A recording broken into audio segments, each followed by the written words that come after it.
La salle suivante à visiter dans notre circuit au musée est considérée parmi les plus importantes de point de vue historique. C'est la salle du roi fameux Amenophis IV, ou bien Akhenaton, qui veut dire « ce qui plaît à Adam ». À Héliopolis, centre du culte solaire, il a reçu son éducation et se trouva frontalement influencé par l'enseignement du clergé d'Amon-Rê à Thèbes. À peine intronisé, il supprima le culte officiel d'Amon-Rê pour introduire celui d'Aton, le dieu unique. Et c'était donc la première révolution religieuse remarquable dont l'histoire ancienne pharaonique. Akhenaton abandonna ainsi Thèbes au sud du pays, dans sa 4e année du règne, et fit transférer la capitale dans sa nouvelle résidence au Moyen-Égypte. Il appela Architaton, ou bien l'horizon d'Atan, actuellement à Tel el-Amarna. La statue représente ainsi le roi Akhenaton sur ses 2 bras croisés sur le cœur, avec l'étoffe et le rouleau signe du pouvoir royal. Dans un état osiarique, le visage allongé, le némès sur la tête, l'urarus et le copra sur le front, et une fausse barbe cérémoniale allongée. Les cuisses sont gonflées et le ventre étendu. Au temps du roi Akhenaton, la révolution n'était pas seulement sur le culte, mais aussi une nouvelle école d'art a vu naissance. C'était donc une liberté d'expression d'art aboutie à l'exagérance, loin des contraintes traditionnelles.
la même salle, la tête inachevée de la reine Néfertiti est exposée.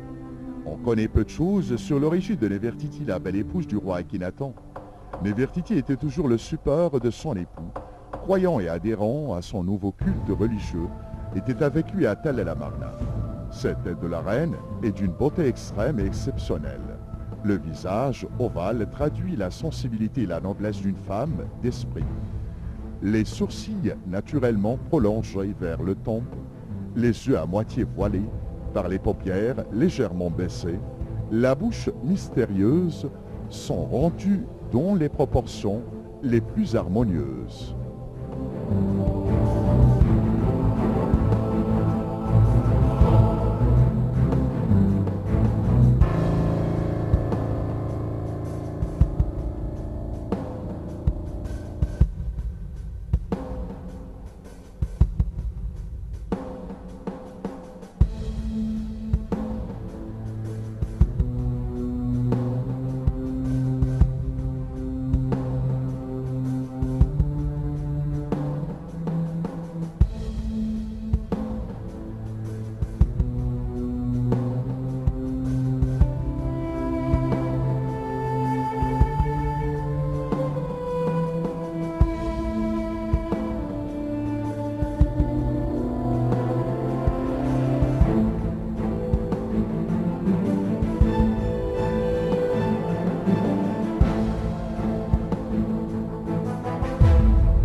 Avant de quitter le rez-de-chaussée pour monter au premier étage, on s'arrête devant une pièce taillée en relief sur une qualité de pierre très dure en granit. Une scène qui représente le roi Ramsès II, roi très fameux de la 19e dynastie Nouvel Empire. Le roi est ainsi en état de massacre des ennemis, 3 ennemis qui les tient par la tête, chacun d'eux représente le danger provenant des pays frontiers. Le roi, dans l'autre main, il tient une massue et il s'apprête à les écraser par cette massue, dans une scène traditionnelle de massacre des ennemis du pays.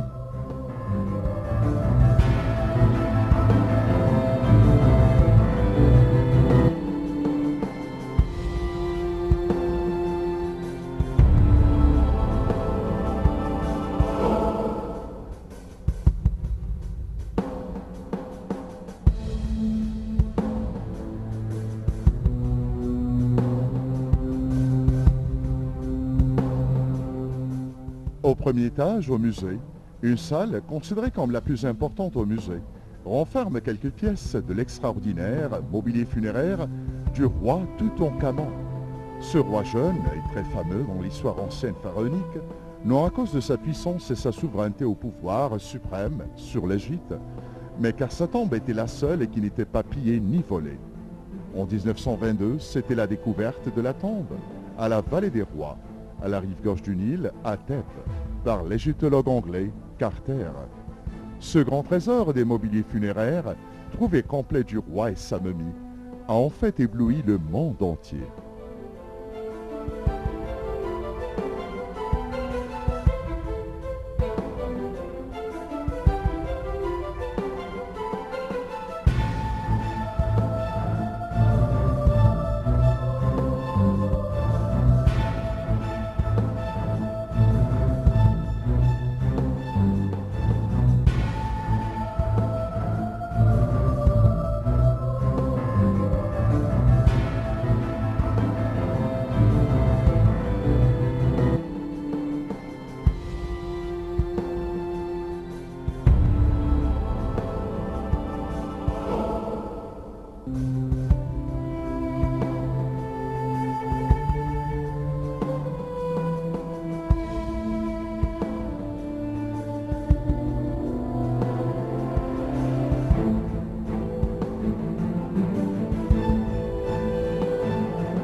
Le masque d'or du roi jeune Toutankhamon était meilleur exemple de l'ampleur et l'apogée de l'artiste ancien.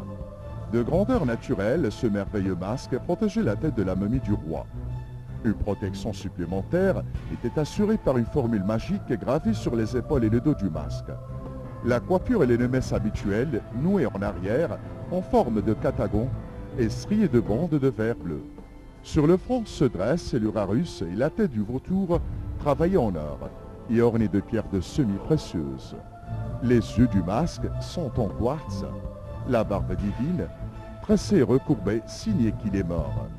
À vraiment dire, un chef-d'œuvre d'un travail incomparable, le masque, un beau portrait que ce masque nous offre d'un monarque très fameux au monde, digne de respect et d'éblouissement.